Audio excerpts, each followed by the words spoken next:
আসসালামু আলাইকুম। আমি আর জাসফুল, আর আপনারা শুনছেন গল্পের জানালা টেলস ফর মিডিয়া। এমন কিছু ঘটনা আছে যা আপনি শুনলেই বিশ্বাস করতে চান না।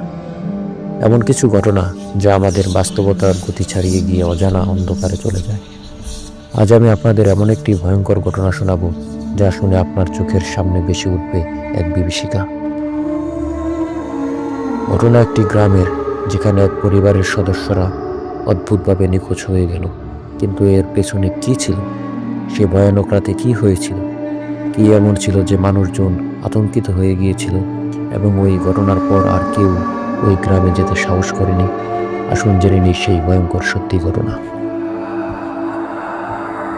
এটি ঘটেছিল পাকিস্তানের সিন্ধ প্রদেশের একটি ছোট্ট গ্রামে। গ্রামটির নাম ছিল মিরপুর। মিরপুর একটি ছোট্ট নিরিবিলি গ্রাম, যেখানে কয়েকশো মানুষ বসবাস করত। গ্রামের বাইরে ছিল একটি পুরনো কবরস্থান, যার দিকে কেউ রাতে যেতে চাইত না। কিন্তু গ্রামের এক তরুণ, নাম ছিল আব্দুল্লাহ, সিদ্ধান্ত নিল সে একদিন কবরস্থানের রাতে গিয়ে দেখবে আসলে কি আছে। আব্দুল্লাহর দাদা অনেকবার তাকে সাবধান করেছিল, ওখানে যাওয়ার কোনো দরকার নেই, রাতে কবরস্থানে যেতে ভয় পাবে, তাতে তোমার ক্ষতি হতে পারে। কিন্তু আব্দুল্লাহ কোনো কথাই শুনল না। সে রাত 11টার দিকে একা বের হয়ে গেল কবরস্থানের দিকে। যখন আব্দুল্লাহ কবরস্থানের দিকে যাচ্ছিল, সে টের পেল যেন চারপাশে কিছু একটা অস্বাভাবিকভাবে বদলে যাচ্ছে। বাতাস হঠাৎ করেই থেমে গিয়েছিল, সবকিছু নিস্তব্ধ হয়ে গিয়েছিল। অন্ধকারের মধ্যে কবরস্থানের বিশাল গেটের দিকে যখন সে এগোচ্ছিল, তার চোখে পড়ল একেবারে তাজা কবরের পাশ দিয়ে রক্তের ধারা। তার মনের মধ্যে একটা শব্দ হচ্ছিল, এখানে আসো না। কিন্তু আব্দুল্লাহর দৃঢ় সংকল্প ছিল যে পা বাড়ালো আর ও গভীরে।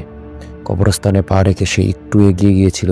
হঠাৎ চারপাশে যেন কিছু ছায়া ঘুরছিল। রাতের আকাশ অন্ধকার হয়ে গিয়েছিল এবং একটি অস্পষ্ট রূপ নিয়ে অন্ধকার থেকে বেরিয়ে আসছিল এক ভীষণ ভয়ঙ্কর মাকড়সার মতো সে। আব্দুল্লাহ যখন এগিয়ে যাচ্ছিল, সে শুনতে পেল একটি অস্বাভাবিক গলা, যেন কেউ তার পেছনে দাঁড়িয়ে আছে। তার শরীর ঠান্ডা হয়ে গেল। ঘাড় ঘুরিয়ে সে দেখল একটি দীর্ঘ মানুষ সাইজের অদ্ভুত প্রেত তাকে অনুসরণ করছে। তার চোখে ছড়িয়ে পড়েছিল এক ভয়ঙ্কর দৃষ্টি।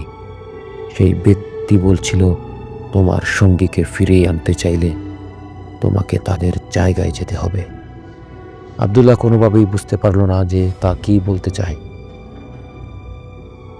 সে ঘাবড়ে গিয়ে কবরস্থানের ভিতর ছুটে গিয়ে দেখতে পেল কয়েকটি কবর খালি, যে কবরগুলির উপর কিছু দিন আগে ফুল রেখেছিল গ্রামবাসীরা।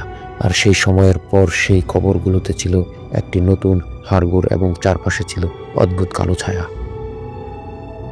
তখন হঠাৎই আব্দুলের শরীরে প্রবল শীতলতা অনুভব হতে শুরু করলো। সে আর পারছিল না দাঁড়িয়ে থাকতে। মনে হচ্ছিল যেন তার পা মাটিতে গেঁথে যাচ্ছে।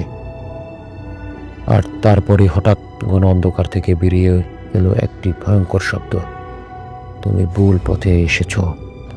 আব্দুল্লাহ আর কিছু বলতে পারল না। তার চোখের সামনে সবকিছু ঘুরপাক খেতে লাগলো এবং সেই রাতে সে আর ফিরে আসেনি। পরের দিন সকালে গ্রামবাসীরা কবরস্থানে গিয়েও তাকে খুঁজে পায়নি। গ্রামবাসীরা বুঝতে পারে আব্দুল্লাহকে ওই অদ্ভুত শক্তি নিয়ে গেছে এবং সেই রাতে কবরস্থানের নতুন কোনো অশুভ শক্তি বাসা বেঁধেছে। এই ঘটনার পর গ্রামের সকল মানুষ কবরস্থানে রাত কাটানোর চিন্তা করলেই ভয়ে কাঁপতে শুরু করলো। সারা গ্রাম থেকে শোনা গেল অদ্ভুত কণ্ঠস্বর, যেন কোথাও কেউ তাদেরকে দেখছে। কেউ আর সেই গ্রামের রাত কাটাতে সাহস করেনি।